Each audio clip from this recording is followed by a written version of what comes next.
আসসালামু আলাইকুম। আজকে কথা বলবো পাখির মিটিং নিয়ে। যাদের পাখি মিটিং করে না বা ডিম বাচ্চা করে না, আপনারা পালতেছেন অনেকদিন ধরে, ডিম বাচ্চা করে না, মিটিং করে না, তাহলে আপনারা একটা কাজ করবেন, ক্যালফিলেক্স ইসেল ভিটামিন খাওয়াবেন। তাহলে আপনাদের পাখি মিটিং করবে, ডিম বাচ্চা করবে ভালো।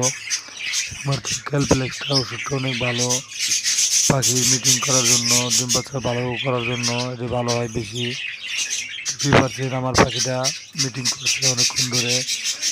যদি ভালো মতন মিটিং না করে পাখি, তাহলে তাদের ডিমে বাচ্চা হবে না। ভালো মতন যদি মিটিং করে থাকে তাহলে ডিমে রক্ত জমবে, বাচ্চা ফুটবে। যদি ভিডিও ভালো লেগে থাকে তাহলে লাইক করে ফলো দিয়ে পাশে থাকবেন। ধন্যবাদ।